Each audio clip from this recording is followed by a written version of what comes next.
Ora, muito boa noite, obrigado pelo carinho da sua audiência. Estamos de volta para mais um especial Informação aqui na TV Girassol. Vamos hoje falar sobre o novo rumo nas relações Angola-China. Para nos ajudar a compreender os contornos desta parceria que existe há mais de 40 anos, temos em estúdios vários convidados. Começo por saudar Daniel Sapateiro, que é economista. Boa noite, muito obrigado pela sua presença. Obrigado também ao convite aqui da Girassol TV para estar aqui. Cumprimento o Dr. Pedro Quassa, igualmente economista, e obrigado também pela sua presença. Muito obrigado, é uma satisfação poder receber o vosso convite. Estamos aqui para poder levar uma informação de qualidade aos telespectadores. À minha esquerda tenho o Dr. Nelson Pereira de Sousa, professor de Relações Internacionais. Boa noite, obrigado pela presença. Boa noite, capitão. Boa noite, caros telespectadores, e boa noite aos meus colegas de painel. E também à minha esquerda tenho o Dr. António Leite, vice-presidente da Câmara de Comércio Angola-China. Boa noite e obrigado por ter também acedido ao nosso convite. Boa noite, capitão. Boa noite aos telespectadores e extensivo aos colegas de painel também. Ora bem, como sabe, o Presidente da República terminou ontem uma jornada de praticamente 4 dias de trabalho à República Popular da China. O Ministro de Estado para a Coordenação Económica, José de Lima Amassano, disse que o objetivo da missão angolana, que durante 4 dias, como disse, trabalhou no gigante asiático, foi alcançado com o acordo de alívio da dívida para com o gigante asiático. O ministro explicou também que, em relação à dívida com o principal credor do país, o Banco de Desenvolvimento da China, este processo vai passar por uma refundação da mecânica do reembolso. E é exatamente por aqui que começamos, doutor Daniel Sapateiro. Esta era uma das grandes expectativas à volta desta jornada do Presidente da República à China. Digamos que foi positivo este alcance deste objetivo, que é da nova mecânica para o pagamento desta dívida de Angola para com a China? Boa noite, telespectadores, aqui também os meus colegas de painel, e também agradecer a quem de facto, a mim, e acredito, Deus e Jesus, estar aqui. Para mim, de acordo com aquilo que foi transmitido ao longo dos 3 dias de visita, embora o Presidente tenha ido uns dias antes para Pequim, e aguardando também um pronunciamento mais oficial daquilo que de facto foi negociado, contratualizado, fechado, nomeadamente 2 grandes vetores que eu penso que a viagem, este é o meu entendimento, a viagem tinha 2 grandes vetores, a questão da dívida pública e a questão do investimento. Investimento em infraestruturas, em questões que são basilares ainda da nossa democracia e das necessidades que temos. Na questão da dívida pública, aquilo que nos foi transmitido, até pelo Ministro de Estado para a Coordenação Económica, Dr. José de Lima Amassano, é de que a questão do valor da taxa de juros, da questão das garantias, a questão de uma possível moratória, da questão do aumento dos prazos ou não, toda essa questão se mantém. A novidade aqui foi que há um aligeirar de tesouraria mensal, de que éramos obrigados a constituir no reembolso à China, portanto o capital e juros, uma reserva de garantia em menor valor a partir de abril, estimada em os tais 150 a 200 milhões de dólares mensais, e nessa vertente penso que o assunto ficou por aqui. Não houve a questão aquilo que poderíamos negociar e aquilo que em finanças públicas se pode negociar com a questão entre Estados. As taxas de juros, as garantias do petróleo, a questão do aumento ou não dos prazos, a questão daqui de fazermos um revolving da dívida, ou seja, um novo empréstimo que pudesse saldar empréstimos anteriores e aqui numa nova configuração de um novo crédito com essas tais novas configurações. Também aqui perceber-se e fazendo a ponte entre a dívida e os investimentos, aqui um crédito que pudesse já constanciar aqui as necessidades, ou as necessidades que já temos até de conclusão de algumas obras, como o Aeroporto Internacional de Luanda, a barragem de Cacu-Cabaça, entre outras, para que nós tivéssemos o seguinte: uma diferenciação entre 2015 e 2024. Qual era a grande diferença? Além de uma nova configuração que podia ter sido feita, era também agora, nesta semana, na próxima semana, haver uma apresentação na Assembleia Nacional daquilo que foi negociado na China, para que também os deputados, a sociedade possa saber, dentro daquilo que se possa saber, porque há sempre questões de segredo de Estado, para que nós tenhamos a noção do que é que está no presente e para o futuro contratualizado. E nessa vertente seria também numa ótica do toque o Dr. Daniel está da tomada de posse do Presidente, da questão da comunicação. Ficamos a saber pouco daquilo que foi discutido, ou seja, saiu apenas, nos foi dito pouca coisa? Eu prefiro dizer isso de outra maneira. Eu esperava muito mais na questão da dívida pública do que aquilo que nós conseguimos. Dr. Pedro Quassa, como é que analisa esta nova mecânica neste pagamento da dívida? Agora serão cerca de 150 a 200 milhões mês, já a partir de abril. Isto em termos de solvabilidade do nosso sistema financeiro é positivo, sim e não? Bem, inicialmente, só para poder esclarecer um pouco aquilo que o sapateiro acabou por dizer, eu penso que no momento adequado o Governo poderá anunciar mais informações relativamente, portanto, às cláusulas, não é, da renegociação da dívida. E respondendo agora diretamente à sua questão, eu penso que este alívio vai poder criar um espaço fiscal no sentido de o governo angolano poder retomar a sua capacidade de pagamento. E nós aqui vamos agora entrar um pouco para aquilo que são as questões económicas domésticas, num cenário em que, conforme a gente vê, o governo acaba de retirar os subsídios, não é?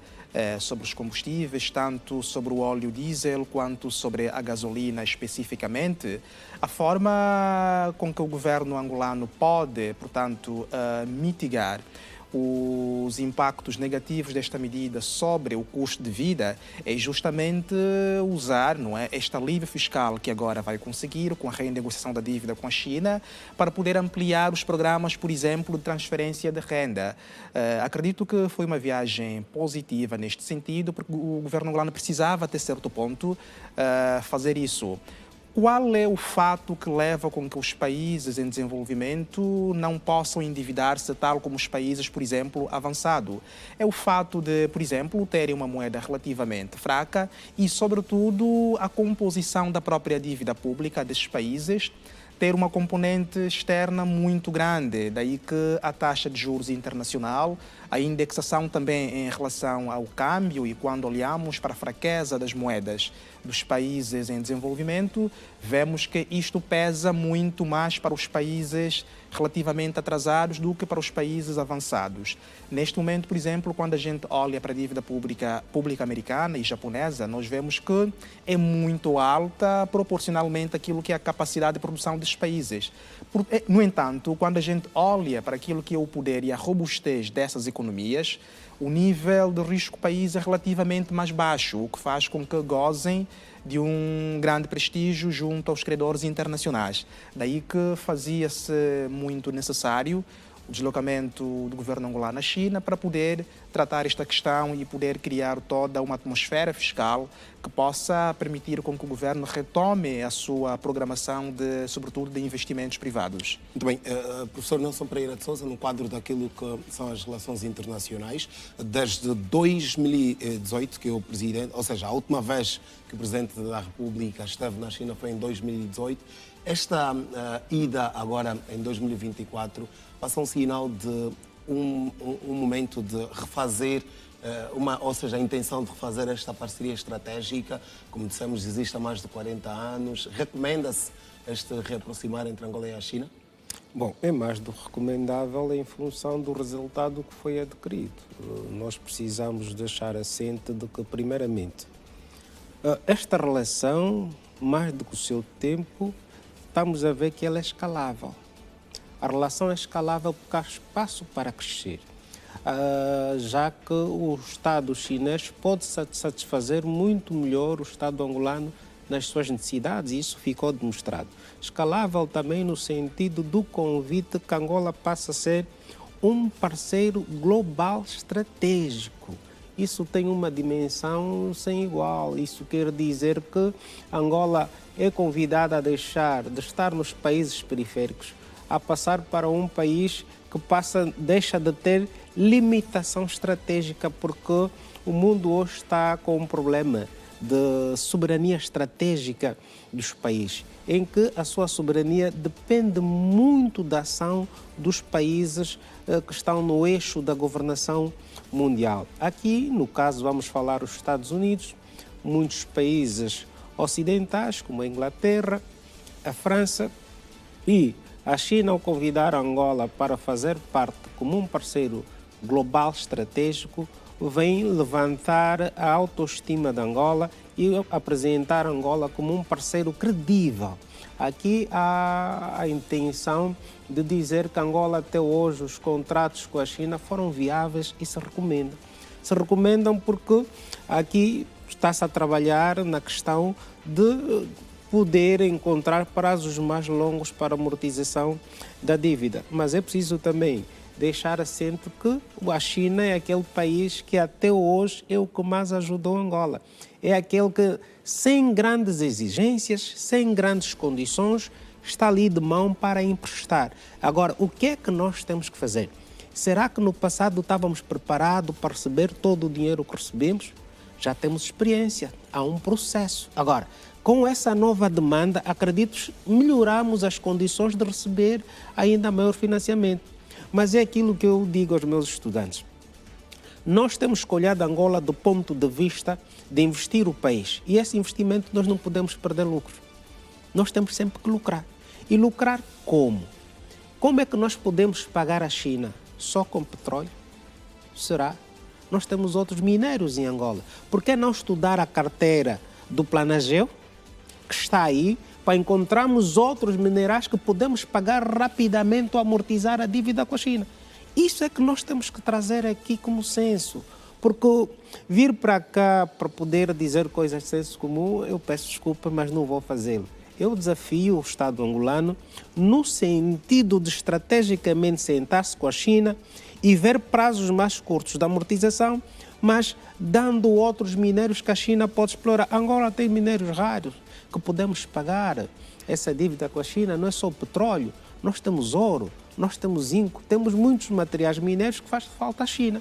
Isso ajudaria o quê? A aumentar a credibilidade, aumentar o ponto estratégico de convergência entre os Estados e, mais do que isso, nós temos que ver uma coisa.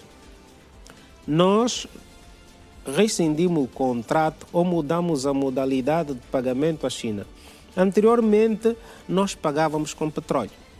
Mudamos a forma de pagamento, estamos a pagar a dinheiro. Se nós temos um problema de divisas e qualquer país... A estratégia devia ser a mesma, pagar com petróleo? E continuar a pagar com petróleo e com outros minérios. Vamos lá ver. Se nós temos problemas de divisa, qualquer país a nível mundial vale para a reserva em divisa e pela reserva em ouro. Angola pode pegar nisso. Se eu tenho problemas de divisa, não, eu vou pagar-te em petróleo, vou pagar-te em ouro, vou pagar-te em zinco e guardamos as divisas aqui. Porque só a sua reserva em divisa é que te dá credibilidade nos mercados. Porque Angola, quando saiu aos mercados, pediu vários financiamentos, ninguém esteve em condições de poder dizer eu estou aqui e nessas condições. Os lucros ou a percentagem que se cobra, a chantagem que se fazia em Angola, questões políticas, a China não levantou. Quanto é que quer? Quer isso? Olha, está aqui. Paga-me. Agora, se este é o parceiro que sem grandes condições, sem grandes exigências, aporta capital a Angola, e depois nós temos que aprender uma coisa. A China cresceu importando tecnologia, investimento de grandes empresas. Angola tem que fazer o mesmo. Grandes indústrias chinesas entrarem para o nosso mercado, mas também queria chamar a atenção. Isso não quer dizer que a relação de Angola com os outros países mude. Já vamos por aí, professor. Já vamos olhar para aí também para esta nova era, olhar para os setores em que deverão passar esta ou deverá passar esta parceria. Dr. António Leite está diretamente ligado ao mundo empresarial e lida diariamente com empresários. Como é que vocês, a Câmara de Comércio Angola-China, olham para esta jornada que o Presidente efetuou à China? Digamos que uma nova era desta cooperação em termos de investimentos. Poderemos nos próximos dias ver novos investimentos chineses em Angola? Sim, de facto, a visita do Presidente João Lourenço à China, nós concluímos que foi exitosa, não só pelos 12 acordos que foram assinados, mas, acima de tudo, a vontade política, e foi muito bom. Portanto, estamos a falar em 41 anos de cooperação bilateral e 14 anos de cooperações económicas. Daí que é importante levar e na senda do próprio Presidente da República, dar a cara para atrair o investimento estrangeiro direto para Angola. Entre eles, nós temos a destacar também o acordo que nós, Câmara de Comércio, fizemos com a Câmara de Comércio China-África. Portanto, realçar esse ponto, nós estamos a falar de uma Câmara de Comércio que movimenta 20 mil milhões de dólares em África. O grande foco foi, e dentre eles, fazer com que os investidores chineses que têm experiência em África sintam e tenham conhecimento em primeira mão daquilo que Angola tem a oferecer para a China em termos de oportunidade de negócio. Daí que nós também podemos acompanhar que o próprio Presidente da República manifestou a abertura para os investidores chineses apostarem não só aqueles que já estão no país, mas também para apostarem nas novas oportunidades que se criam. Bom, vejamos, nós tivemos também um fórum que foi realizado e o fórum destacou duas vertentes importantes. Entre elas, o potencial agrícola e o fomento no domínio agrícola, que foi também um dos acordos que foi assinado, de formas de que o país possa, então, sair de ser conhecido como rico. Eu digo que Angola é potencialmente rica em recursos. Nós dizemos muito que Angola é rica. Angola é potencialmente rica. Nós temos que ainda transformar esses recursos em produto acabado. Daí que é importante beber da China a experiência da revolução industrial que a China fez. Portanto, nós temos que agregar valor à nossa produção. Então, o que nós na Câmara temos assistido nos últimos 10 anos para trás, há uma mudança de paradigma dos investidores que normalmente começaram em obras públicas, em empresas de construção civil, para uma mudança já para o setor agrícola. Nós temos um exemplo de uma empresa, Marcires, começou em 8 meses a produção de arroz e muito rapidamente deu respostas. Portanto, é possível fazer essa revolução em Angola. Daí que o mais importante, e penso eu que o Presidente teve sucesso nisto, é levar a mensagem de que Angola está aberta para investimentos. Portanto, e não só, e outra coisa fundamental que nós fizemos também, levar a experiência dos investidores que já estão em Angola. Portanto, eles Estamos a falar de quantos? Foram 4 empresas. Não, no global, números que a Câmara tem de empresários chineses a atuar em Angola. Bom, nesse momento a nossa Câmara tem associados diretos cerca de 180 empresas e indiretamente nós temos mais de 600 empresas. As empresas chinesas estão organizadas em Angola por 7 associações. Essas associações representam, cada uma delas, uma província na China e ambas são parceiras da Câmara. Então, nós temos a capacidade de falar e de mobilizar cerca de mais de 600 empresas em Angola. E o que nós fizemos foi levar cerca de 5 principais empresas multinacionais que não estão em Angola, estão nos outros países da África, e eles, em primeira mão, apresentarem aquilo que eles têm feito em Angola. Portanto, para serem eles o porta-voz e embaixadores de como é que se faz negócio em Angola. Portanto, normalmente, nós, como patriotas, podemos falar e mostrar, mas é mais fácil, a mensagem chega mais rápida se o próprio chinês a passar a experiência de como é que se faz o negócio em Angola. Daí o papel que a Câmara tem em não só a levar a cabo o que esses empresários têm feito no país, mas abraçar e trazer entidades públicas e os empresários chineses na mesma mesa de diálogo para, em loco, sabermos, então, quais são as oportunidades, como é que o país está posicionado para atrair esses novos investimentos. Obrigado. Daniel Sapateiro, e também essa pergunta posso estender aqui ao Dr. Pedro Quassa, modalidades de pagamento da dívida. O professor Nelson falava aqui de avançarmos para outros termos e era também uma das expectativas. Acha que é a altura de avançarmos para outras modalidades de pagamento ou quiçá regressarmos ao pagamento por via do petróleo? Eu, na minha primeira intervenção, toquei ao de leve naquilo que o Dr. Nelson falou. É que nós devíamos ter e devemos ter levado para negociar, mas depois as questões das negociações são mesmo assim. As partes têm que acordar para chegar a um entendimento. Mas o resultado final não foi este. Portanto, não sabemos o porquê, mas isso são questões mesmo da própria negociação. Mas não é o mais importante isto. O mais importante era isto, é nós estarmos abertos para aquilo que já temos de histórico. Começamos com 42 mil milhões de dólares de dívida global, que agora está...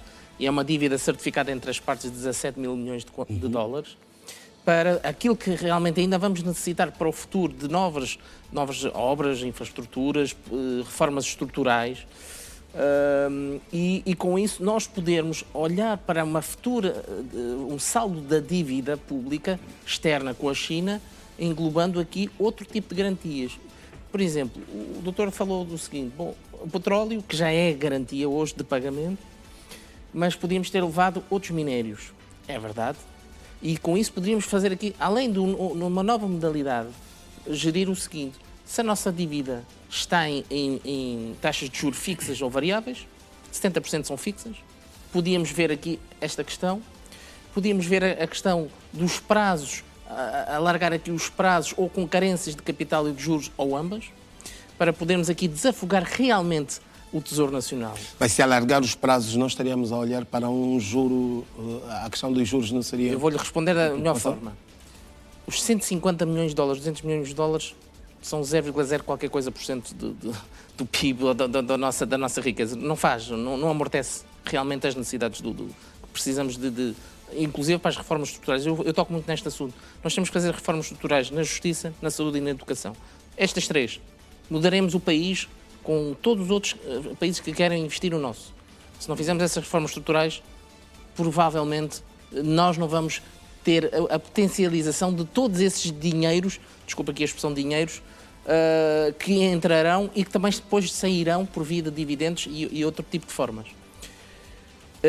Os 150 milhões, volto a repetir, não fazem aquilo que nós precisamos. E nesse sentido, podermos olhar para este novo paradigma de uma forma em que pudéssemos fazer aqui, primeiro, reestruturar melhor, provavelmente fazer aqui um novo crédito para saldar os anteriores e aqui fazer uma nova configuração, contemplando os novos investimentos que vamos realizar. Porque eu sempre tive a preocupação de fazer a ponte entre a dívida pública e os investimentos. E esse seria um saldo positivo. O saldo positivo dos investimentos parece-me que sim. Portanto, a Angola, e não colocando na questão das relações internacionais que não domino, como o Dr. Nelson, é sobrejamente positivo, até porque havia aqui a questão da Federação Russa e dos Estados Unidos. Portanto, qual é o nosso papel aqui, China, sempre que nos acudimos? A China já emprestou, desde 2002, mais de 240 mil milhões de dólares. Só o ano passado, de facto, foi à volta dos 18 mil milhões, que teve uma queda de 26% face a 2022, mas continua a ser o nosso maior fornecedor. Nós continuamos a ser a quem nós também vendemos mais petróleo. Nosso maior credor, não é? Credor, fornecedor e cliente. E, portanto, tem estas três partes. Credor, fornecedor, cliente e financiador. Portanto, por ser credor, podia não ser o maior credor financiador, por outras questões, mas enfim. Mas é também o maior financiador. É o financiador e credor. E nessa vertente, eu penso que, por isso é que eu disse, o resultado, no meu ver, e daquilo que se sabe, e o Dr. Pedro disse, bom, vamos aguardar que haja essa comunicação, e eu gostava muito que fosse na Assembleia Nacional, porque seria também um símbolo de que, de facto, acordos, contratos, memorandos, 12 contratos foram celebrados para o futuro, a sociedade saiba o que é que nós, de facto, deixamos aqui para a sociedade presente e futura em termos daquilo que corresponde a compromissos com uma nação estrangeira. Não nos esqueçamos, que na hierarquia do direito, os acordos internacionais está a seguir à Constituição da República de Angola. Portanto, isto quer dizer que tem muita força tudo o que nós façamos em termos de acordos internacionais e que era bom fosse essa partilha na Assembleia Nacional e com todas estas pequenas coisas que não são de segredo do Estado e que os agentes económicos precisam para saber também, de facto, o que é que deixamos aqui para todos nós melhorarmos o país. Porque eu penso que aquilo que foi feito lá foi dar uma garantia que era para pagar a dívida, porque havia exemplos da República Federal da Etiópia, havia exemplo da República do Ghana, havia exemplo da República da Zâmbia, que entraram em cumprimento, e que a China, obviamente, como Angola, maior devedor desse país, tinha alguma preocupação se nós tínhamos algumas dificuldades, e estamos a passar por algumas dificuldades, inclusive, e nós sabemos, 59% da despesa pública do OGE 2024 é para o serviço da dívida. E, portanto, nesse sentido, era para também satisfazer o governo chinês. Estamos aqui, vocês continuam a ser um parceiro estratégico, estamos completamente comprometidos a pagar a dívida, queremos fazer algo para desafogar aqui as finanças públicas, mas também contamos convosco para o futuro. E nessa vertente, positivo. As finanças públicas, eu penso que poderíamos ir um pouco mais além. Muito bem, nós voltamos a olhar para este assunto mais daqui a pouco. Vamos fazer uma breve pausa. Vamos olhar para o novo rumo nas relações Angola-China, na sequência da visita de Estado que o Presidente da República, João Lourenço, efetuou ao gigante asiático na semana passada. Vamos fazer uma breve pausa, como disse, voltamos daqui a pouco.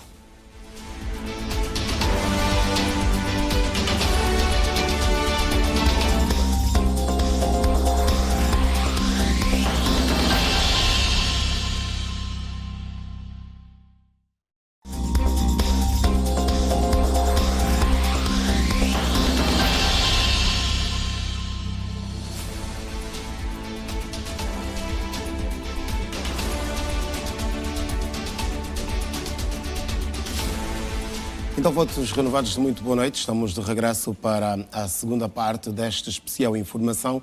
Nós estamos a olhar para o novo rumo nas relações Angola-China. Antes do intervalo, ficamos de passar a palavra ao Dr. Pedro Coassa, que é economista, para olharmos então para estas formas de pagamento da dívida, as modalidades, no caso. Eu lhe perguntava, podemos avançar para outras modalidades? Ou seja, nestas negociações, os negociadores da parte da Angola podiam ser mais ousados e apresentar outras formas de pagamento desta dívida, ou mantermos-nos nas divisas, que esta é de resto uma das grandes preocupações da nossa economia nos últimos anos, a falta de divisas, e vamos pagar esta dívida com divisas? Bem, eu penso que esta questão não depende tão somente do lado de Angola enquanto devedor, depende também daquilo que é a conjuntura econômica do país credor. Precisamos nos perguntar, será que o nosso credor está disposto, tendo em conta a sua conjuntura econômica, a aceitar esta proposta? Em segundo lugar, temos de ver também aquilo que é a composição da dívida em termos das instituições de financiamento. Se houver na composição um número significativo, por exemplo, de bancos privados, é pouco provável que o país consiga, até certo ponto, êxitos, não é, de voltar a pagar a dívida em commodities. Entretanto, se a composição dos nossos credores, não é, registrar, digamos assim, um número significativo de entidades públicas, aí há mais facilidade, tendo em conta aquilo que é o planejamento econômico da China, ou seja, há mais probabilidade de que a China aceite que Angola volte a fazer o pagamento em commodities. Agora, nós temos que pensar mais naquilo que é o longo prazo, conforme o Sapateiro falou e muito bem. A visita do presidente angolano à China sinaliza, em certa medida, de que, em pese nós estarmos a dever ao país, nós continuamos firmes no sentido de contar com o país para projetos futuros. Eu penso que nas próximas negociações, aí sim nós podemos colocar à mesa a questão de, eventualmente, voltarmos a pagar a nossa dívida em commodity, de modo que o país possa ter fôlego no que toca às reservas cambiais que muito vêm sufocando a taxa de câmbio em Angola e cujas consequências nós temos visto, do ponto de vista prático, na inflação do país. Muito bem, olhar para, como dissemos, novo rumo destas relações Angola-China. Meus senhores, e a pergunta aqui é extensiva, depois destes 40 anos de parceria e particularmente destes últimos 24 anos, 20 anos, Quais são os setores que nós devemos olhar como prioridade nesta nova era de parceria estratégica que foi agora redesenhada com esta deslocação do presidente à China? Vamos começar aqui pelo Dr. António Leite, que já acena a cabeça. Para vocês, Câmara de Comércio, por exemplo, quais são os setores que devem ser prioritários? Até bem pouco tempo falava-se muito do setor da construção. Sim, de facto, nós se olharmos para o plano Angola 2050, dos próximos 25 anos, há um eixo principal importante que o Estado estabeleceu, a não dependência do petróleo. Pararmos com a dependência do petróleo. Lógico, significa que o foco, nesse momento, para nós, angolanos, estará no domínio agrícola, não é? Domínio agrícola e não só, e dos próprios recursos que o país detém. Daí que, para mim, no meu ponto de vista, principalmente para o fomento do setor agrícola, Angola tem que apostar fortemente na indústria petroquímica. Portanto, a indústria petroquímica, acima de tudo, vai nos gerar a produção de ureia, amônia, que são insumos principais e fundamentais para o fomento agrícola. Portanto, não só os combustíveis que a indústria gera, mas principalmente esses insumos que ditará, e não só para frente, a autossuficiência da Angola nesses fatores importantes do setor agrícola. Depois também temos o fomento não só do setor agrícola, mas a indústria transformadora em si. Não é? Os próprios desafios que o país encontra naquilo que são infraestruturas, aproveitarmos o corredor do Lubito, não é? que existe, e também esse foi um repto que o próprio Presidente da República deixou para os investidores chineses. Temos também o fomento dos cereais através do plano Planagrão. Portanto, e nós sabemos que não só da experiência da empresa chinesa que está a produzir o arroz, mas também temos outros gigantes na China que, de certa forma, já perceberam-se dessas oportunidades e esse foi, penso eu, o grande foco de abrir o país, levar as oportunidades, mostrar as províncias, fizemos no fórum, cada uma das províncias enaltecer aquilo que tem de melhor e as oportunidades para os investidores. Portanto, desafogarmos um pouco o litoral, levarmos esses investimentos para o interior do país. Daí que, do meu ponto de vista, acredito que sim, Angola deve apostar fortemente no setor agrícola e a indústria transformadora, não só, associada também ao setor pecuário, às pescas. E ainda temos também o litoral, né? Falamos que Angola é potencialmente para desenvolver-se o setor turístico e não só. E outro fator importante, a Câmara tem acordos de parceria com a Zona Econômica Especial, a Barra do Dande, o Polo de Desenvolvimento da Barra do Dande. Portanto, nós fizemos questão de levar essas plataformas logísticas de formas que o investidor saiba em primeira mão como fazer negócio em Angola. Que tipo de infraestruturas é que o país detém, e os critérios que podem, então, ser desenvolvidos de forma transparente para dialogar com como é que anda, já para terminarmos esta questão, como é que anda a questão dos 30% desta questão da parceria com empresários estrangeiros? Particularmente aqui os chineses, mantém-se, no princípio, 70% para os chineses e 30% para os angolanos. Esta exigência mantém-se? O que é que vos dizem os empresários chineses interessados no mercado angolano? Bom, a lei da contratação pública tem essa premissa, que nós chamamos de conteúdo local, 30% dos contratos. E também devo dizer que nós normalmente dissemos empresas angolanas com capital chinês. Na verdade, são empresas de direito angolano, simplesmente com capital chinês. Portanto, devo dizer que sim, é aproveitada e temos constatado que sim, os 30%. Mas isso não tem estado a inibir os empresários de investirem em Angola? Não, de jeito nenhum. Penso que sim. Há, sim, senhora, algumas dificuldades em termos do parceiro angolano, não é? Normalmente chamamos que, e uma das coisas que passou no fórum, isso o presidente Xi Jinping disse abertamente que a China estaria aberta para a importação de receber os produtos com qualidade, produtos para Angola e não só, e também já estamos a acompanhar que já se exporta café para a China, já se exporta fruta, estamos a falar também de mineiros metálicos, já estamos a falar de rochas ornamentais, ainda que residual, mas já é esta abertura. Portanto, e qual é a estratégia que a Câmara tem feito? É tirarmos os investidores chineses muito focados no setor agrícola, levá-los para essas indústrias e de formas que sejam eles próprios a levarem para a China. Eles, melhor do que ninguém, conhecem o seu próprio mercado.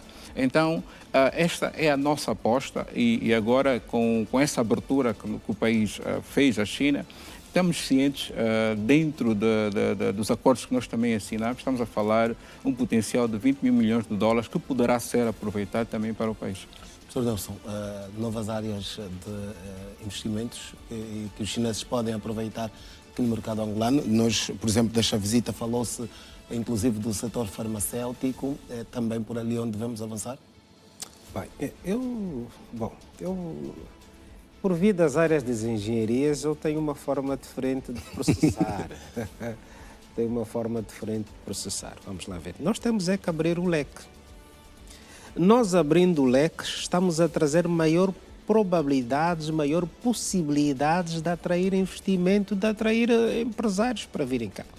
Eu sou daqueles que penso que nós, primeiramente, temos que enriquecer o angolano. O angolano também tem que ser rico. Tem que se dar oportunidade. Que nichos há da relação Angola-China em que o angolano pode levar lá também produto e pode... Tal e qual o exemplo que os chineses vêm cá investir. Nós temos que ter angolanos também com essa capacidade. Nós temos que trazer riqueza para o angolano, para a divisa continuar a deixar de sair. Porque o enriquecimento tem que ficar cá, tem que fazer cá. Como então enriquecer o angolano? Essa é do leque, abrir o leque. Bom, abrindo o leque também, conforme disse no início da minha narrativa, de que nós tínhamos que ver outros produtos, conforme disse o nosso colega Commodities, aqui que nós poderíamos abrir o leque com a China. Qual é o uso estratégico do Planagel? Para algum efeito ela tem que servir. Bom, depois de assinados os acordos, nós temos um período de afinar os processos, adendas em contratos e temos que fazer isso. Temos que fazer isso, sabe por quê? Porque aquela hora, quando intervia eu queria apresentar aqui uma questão. Hoje, no mundo globalizado, internacional, a ação da China e da Angola está posta dentro de um tabuleiro estratégico. A movimentação de qualquer peça nesse tabuleiro demonstra uma expressão. Demonstrando uma expressão, haverá uma reação do outro jogador. Como é que a Angola estará preparada, já que a China o convida para ser um estratégico global, a responder a todo esse movimento estratégico? Nós temos o corredor do Lobito, conforme disse aqui, não é? Nós temos investimento ou tendências de investimentos norte-americanos, nós temos a França. Como podermos gerir o interesse de todas essas potências para que Angola emerja também como uma potência nisso? Angola não pode só servir, Angola tem que se servir. E ao se servir, não só no crescimento das infraestruturas, tem que servir-se conforme se diz no capital humano. Servir no capital humano, criar competências. E conforme disse também o sapateiro, nós temos aqui setores chaves que temos que dinamizar. Para quê? Para melhor fazer gestão da estratégia ou da visão prospectiva de negócios entre a China e Angola. Porque o homem será o capaz de maior discernimento, com maior formação, com maior elasticidade intelectual, estará capaz de ir poder movimentando essa perspectiva estratégica para melhor servir Angola. E vamos ver que tipo de negócios realmente é que os chineses realizam cá. Há anos atrás ouvi a história de alguém que pensava, olha, eu vou vender ginguba à China. Como são milhões de chineses, eu só a vender ginguba ali torno-me rico. Que negócios pequenos, que necessidades pontuais, que estudo estratégico fez-se do nosso opositor. Porque isso é a teoria dos jogos. Qual é o mercado que nós analisamos na China? E nós temos aqui o vice-presidente dessa relação de empresários chineses e angolanos. Que estudo, que perspectiva de mercado se fez da China para poder ver a penetração de empresários angolanos? Isso sim nós estaríamos a entrar na teoria dos jogos do win-win. Ou seja, não só esperarmos que venham os chineses, mas saiam angolanos para a China também. Já agora vou também chamar aqui o Dr. António Leite. Não, eu queria só deixar uma provocação. Né? Não, já dizia Agostinho Neto, eu estou cansado dessa mornez. Quer dizer, esperamos que tudo vem do outro lado, que é o outro que vem fazer. Onde é que está a nossa capacidade de resiliência, de poder investir, de poder criar? Se Neto dizia, criar com os olhos secos. Hoje nós já não temos os olhos secos. Hoje nós temos muitos quadros. Como então empreender, empoderar o homem angolano para poder migrar para o mundo e trazer divisas para cá, porque as nossas divisas só saem. Nós temos que alterar, por isso é que eu dizia, qualquer mexida no tabuleiro de xadrez, há um pensamento do outro lado que tem que reagir. Se a China te convida a ser um parceiro estratégico global, Angola terá que se posicionar a este nível, como parceiro estratégico global, que terá, qualquer ação de Angola será vista a nível mundial, merecerá uma reação a nível mundial. Então, Angola tem que ver como melhor explorar a relação com a China, a relação com os Estados Unidos, a relação com a França, a relação com a Inglaterra e a relação com o Brasil e a Índia. Vamos lá ver. Onde é que entram os BRICS aqui? Como nós podemos olhar para os BRICS, que é um novo mercado, que são novos atores, mercado até não, são novos atores que entram no movimento da economia mundial. Que relação de proximidade Angola está a construir com os BRICS, já que haverá uma nova moeda, já que haverá com essa nova moeda e esse passa a ser um novo controle de mecanismos multilaterais. Porque nós temos que olhar do ponto de vista de que, dentro dos mecanismos multilaterais, esta visão dos BRICS, a visão da China e da Rússia, é de dividir o poder. E eu tenho estado a refletir sobre uma questão que não tem discutido-se muito a estratégia, que é a geoinfluência. O que é a geoinfluência? Os mecanismos multilaterais querem alterar a forma de poder. Alterando a forma de poder, Angola tem que olhar deste ponto de vista como ela alterar a sua influência a nível da União Africana. Para quê? Para que possa ser um ator mobilizador a nível da África e poder gerar concorrência com os outros parceiros estratégicos e outros atores, e só assim então nós estaremos no mercado em condições mais favoráveis de discutir tete a tete que investimentos podemos fazer. Nesta jornada de trabalho foram assinados 12 instrumentos jurídicos, a destacar aqui o instrumento jurídico no setor da agricultura, desenvolvimento económico, desenvolvimento verde, ecológico e baixo carbono. Falou-se também da parceria no domínio do desporto, comércio, desenvolvimento sustentável e infraestruturas digitais. Doutor Pedro Coaça, é também importante hoje olharmos para, e falávamos no princípio, a evolução que a China teve em termos tecnológicos e nos vários domínios. Podemos aqui receber este know-how para avançarmos também para a evolução tecnológica e até a questão relacionada à saúde, à área farmacêutica, em termos de industrialização.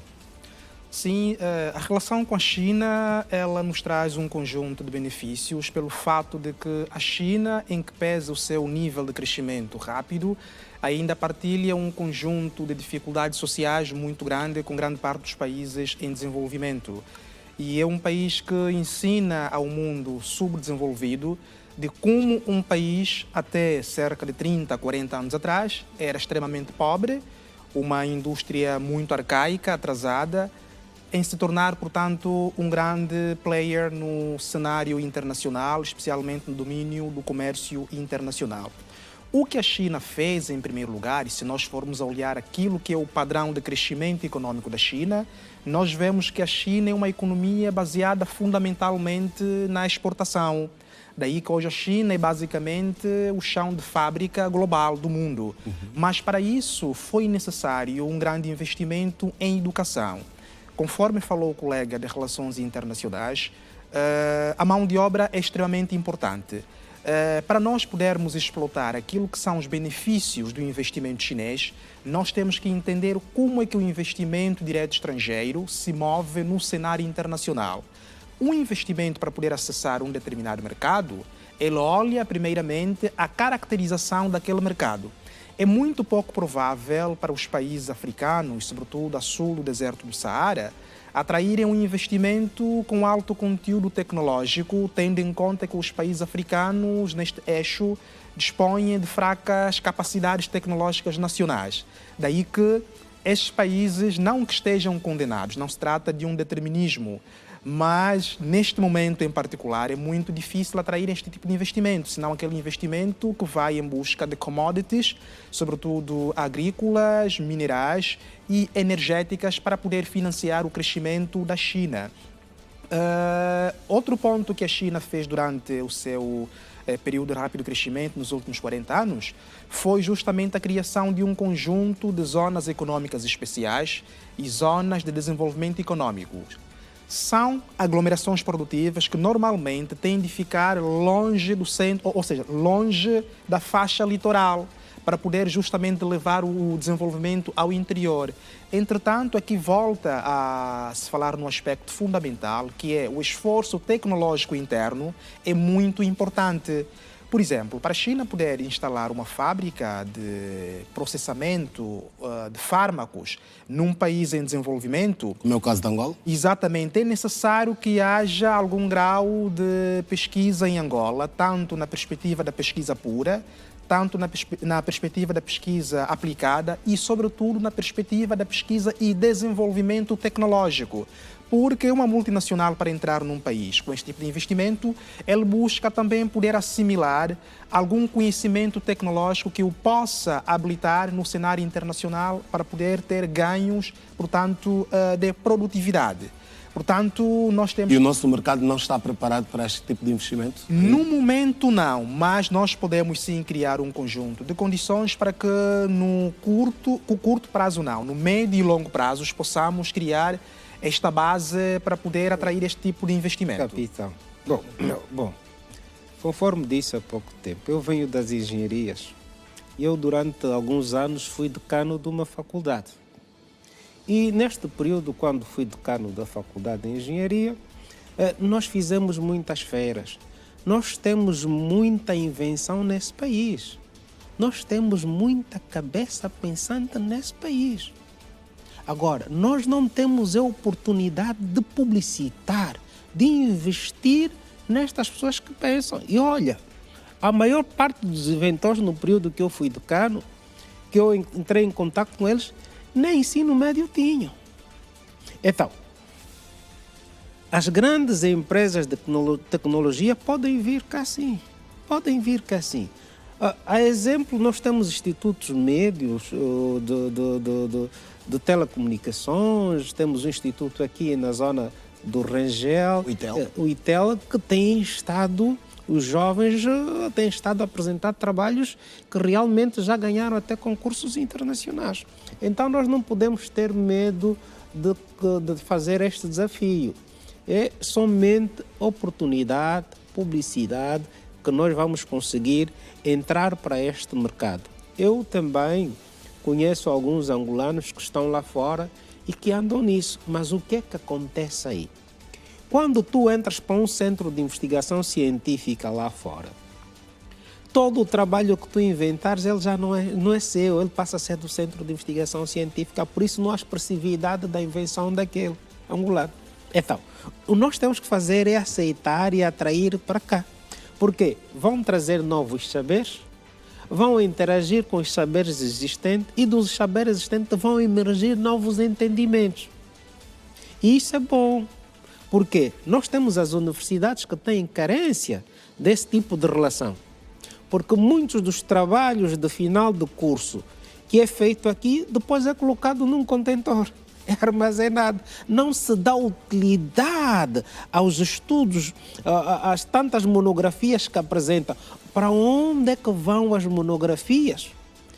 Para que estudos? Bom, agora quero entrar, se me permite entrar na discussão dizendo... o seguinte, deixando um minuto esta para terminar, parte... professor, para avançarmos. Sim, a questão das farmacêuticas é um grande desafio, mas nós temos que olhar que benefícios temos em fazer um investimento com a indústria farmacêutica chinesa. É pelo produtos serem mais baratos? Que oportunidade é que existe? Será melhor fazer com a Alemanha? Nós temos que olhar para o leque aqui de que com quem maior oportunidade, com quem maior possibilidades temos de aprender para depois poder empreender. Não podíamos, por exemplo, olhar para o facto de termos hoje, e recentemente foi divulgado um estudo do Ministério da Agricultura e também a FAO, de que temos, por exemplo, muitas plantas medicinais. A questão era buscar know-how, buscar conhecimento e aproveitar a matéria-prima que temos aqui para produzir os nossos. Peço desculpa, capitão. Aqui tem muito know-how, muito conhecimento. Onde é que temos? Conforme disse, nós temos falhado na divulgação e na oportunidade da expressão desses estudos científicos que são feitos. Para os nossos grandes ervanários, nós não temos como quimbandeiros. Nós temos é que mudar a mentalidade. É uma questão de mentalidade. Aqui há muito estudo. Vou lhe contar uma coisa. Eu, de 78 a 80, tinha sempre muito paludismo. A minha avó deu-me banho de tumbate, uma bacia, uma panela de tumbate, que ficou água durante aí uma semana, escureceu, ficou toda verdinha. Até hoje eu nunca apanhei paludismo, caro companheiro. Então, para dizer, as universidades têm um grande trabalho para fazer. O Ministério de Tutela deve ser, eu tenho pensado de que, e já defendi uma tese, e até nisso estiveste presente, de uma oração de sapiência que eu fiz à Universidade Dependente, em que eu alertava para os desafios da Universidade de Futuro. As nossas universidades não terão sucesso só com o pagamento da propina. É melhor que nós esquecemos isso. Se o Estado não fazer grande investimento na universidade, daí não emergerá grande coisa. Porque nós temos que o princípio de que o que é bom é aquilo que vem de fora. Nós temos que deixar de pensar disso. Capitão, só para terminar. Para responder o colega, eu penso que quando a gente analisa as questões associadas à pesquisa e desenvolvimento tecnológico, nós não podemos olhar para aquilo que é o processo individual. Nós temos que olhar para dados agregados. A pesquisa, tanto na dimensão pura, aplicada, quanto em desenvolvimento tecnológico, ela tem de ser feita no quadro de um sistema nacional de inovação, ou seja, é uma atividade institucional e não individual. É claro que em Angola existem pessoas, estudantes, tanto ao nível da graduação e da pós-graduação, que têm projetos. No entanto, pelo fato de nós ainda não publicarmos grande parte da nossa produção científica em revistas indexadas internacionalmente, isto dificulta, portanto, a inserção do país nos rankings, portanto, internacionais em termos de patenteamento. Toda pesquisa que resulta em desenvolvimento de um processo ou base tecnológica tem de ser necessariamente publicada numa revista que faz revisão por pares, indexada nas principais bases de busca de dados científicos internacionais, e ela tem de ser patenteada. Quando uma empresa multinacional quer acessar um determinado mercado, em que ele, digamos assim, enxerga que possui um grau de capacitação tecnológica nacional relativamente importante, ela acessa esses dados. Vai poder ver a proporção, portanto, de publicações e de patentes que este país disponibiliza. Se não existir, do ponto de vista, digamos assim, de uma análise mais sistemática e normativa, é como que o país não tivesse, portanto, essas qualificações. É apenas neste sentido. Daniel Sapateiro, devolvo-lhe a palavra. Em termos económicos, daqui para frente, o que é que espera desta nova era de cooperação Angola-China, numa altura em que Angola está também a aproximar-se de outros mercados? Nós vimos recentemente também o presidente esteve nos Estados Unidos, esteve em Praga, na República Checa, e no quadro desta diplomacia económica, o que é que espera desta parceria em termos económicos? Já para concluir. Para concluir. Bom, que continue e, portanto, ela vai mesmo continuar, e isto foi todos nós testemunhamos. Eu ia para aquelas preocupações para essa relação comercial, relação financeira, que preocupa os telespectadores, que é os baixos salários em muitas das empresas chinesas que são praticadas em Angola, ou condições de trabalho, a qualidade das infraestruturas dessas empresas, a questão também do cumprimento da lei das micro, pequenas e médias empresas, que uma parte seria também para as micro, pequenas e médias empresas e não sempre as grandes, e que nós vemos que também as chinesas também são grandes empresas em Angola, seja no direito angolano, ou seja, por via de investimento direto estrangeiro, e que nós pudéssemos fazer o quê? A agregação, de dar valor acrescentado à economia. Nós temos produtos em que valorizem aquilo que nós temos cá e as pessoas que temos cá. Se nós olharmos para esta conversa que tivemos aqui, nós olhamos sempre numa lógica financeira, dívida pública e infraestruturas. Hardware. Nós não falamos do software. Software somos nós. O que é que a China pode fazer pela educação e formação profissional? Nós sabemos que temos uma diferença de língua são muito diferentes, é verdade. O mandarim não tem uma lógica que vem do latim, nem nós temos uma proximidade com o mandarim. Mas o que é que se pode fazer para melhorar aquilo que é realmente mais importante no nosso país? São as pessoas. Nós temos que melhorar os salários, as condições de trabalho, para podermos fazer parte de uma classe de maior consumo, com consumo maior produção.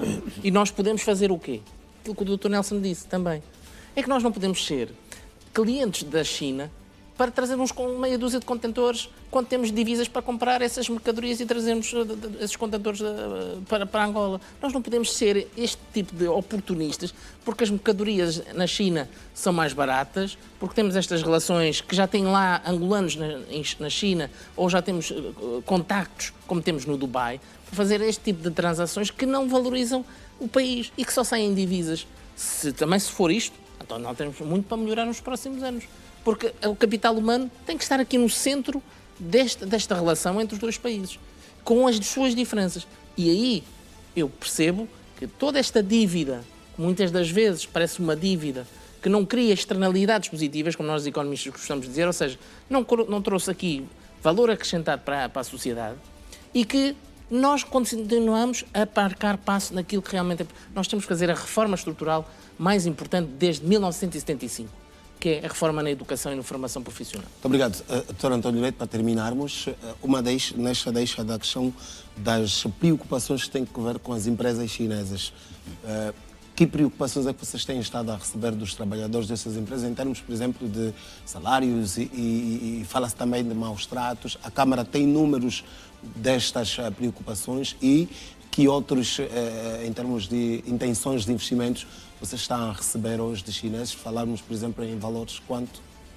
Bom, dizer o seguinte, como sabe, a Câmara tem cerca de 180 empresas associadas e mais indiretamente cerca de 600 empresas. Nós temos feito um trabalho na aproximação das entidades públicas, estamos a falar da ANIESA, estamos a falar do SME, entre outras entidades, para a expansão, para a questão da transferência do conhecimento. Quer dizer, o diálogo constante entre o empresário chinês e os entes públicos. Daí que também é uma questão fala-se muito da qualidade do produto chinês. Veja o seguinte, no Dubai, a maior construtora do mundo é a empresa chinesa. Fala-se muito a qualidade das obras do produto chinês. 30 segundos para terminar. Okay? Para se analisar a obra, uma obra pública, tem a figura do fiscal da obra, tem o caderno de encargos. Isso é responsabilidade do dono da obra. Então, nós temos que fazer muito ainda, fazermos o nosso trabalho de casa, porque sim, as empresas chinesas dotadas de qualidade são aceitas a nível mundial. E falou também, só para terminar, a empresa Huawei está a transferir para Angola a sua sede da África em Angola. E aí estamos a falar muito no envolvimento na educação. Professor Nelson Pereira, para terminar, conclusões, o que é que espera desta nova era da cooperação e o que é que se recomenda? Bem, quero dizer que neste encontro a China deixou claro que Angola deve deixar de estar a praticar a ambiguidade estratégica. Nós temos por princípio na nossa diplomacia do não alinhamento, mas a China, ao convidar Angola para ser um parceiro estratégico global, está a alertar Angola que a ambiguidade estratégica deve deixar de existir. Fala da relação com outros países, é isso? Não só. Ambiguidade estratégica quer dizer que na sua ação, vamos dizer, o corredor do Lobito trouxe aqui um problema, em que deixamos de ter o embaixador chinês aqui durante muito tempo. Então, por alguma razão. Quer dizer, então, a ambiguidade estratégica é de que Angola tem que se posicionar. Tem que se posicionar com quem ele espera ter maior ganho daqui para adiante. Tenho dito. Pedro Quassa, conclusões desta abordagem, desta cooperação Angola-China? Bem, eu penso que esta viagem que o presidente João Lourenço fez à China demonstra que Angola se posiciona no cenário internacional, tanto em termos comerciais, tanto em termos políticos, de forma independente e soberana. Eu penso que nós não temos que tomar partido, ou seja, nos alinharmos a um bloco específico. Penso que isto está um pouco ultrapassado lá na Guerra Fria, em que pese o mundo ainda continuar a verificar uma certa, portanto, disputa em termos de influência, mas Angola demonstra que está aberta em poder cooperar com qualquer país, contanto que haja uma reciprocidade de ganhos comerciais. E eu penso que esta visita foi muito importante e quando olhamos para aquilo que são as ações internas, há notoriamente a ação do governo angolano no sentido de poder criar toda uma base para poder facilitar, não é? Portanto, a exploração daquilo que a parceria, não só com a China, como também com outros países, como os Estados Unidos da América e a União Europeia, podem trazer, por exemplo, no domínio da educação, no domínio da qualificação profissional, que é muito importante para a mão de obra técnica. Por exemplo, atualmente o INARE está a desenvolver uma grande ação de poder fiscalizar a qualidade das instituições de ensino superior. Isto é muito importante quando se pensa numa educação de qualidade que possa colocar o país em pé de igualdade para poder absorver mais e melhor aquilo que a ação cooperativa internacional pode trazer no domínio econômico. Senhores, muito obrigado pelas vossas presenças e até uma próxima oportunidade. Bom regresso a casa. Obrigado. Obrigado. Obrigado a si também que esteve a acompanhar-nos nesta especial informação. Olhamos hoje para o novo rumo nas relações Angola-China. Nos voltamos numa próxima oportunidade. Fique bem, boa noite e até, como disse, uma próxima oportunidade.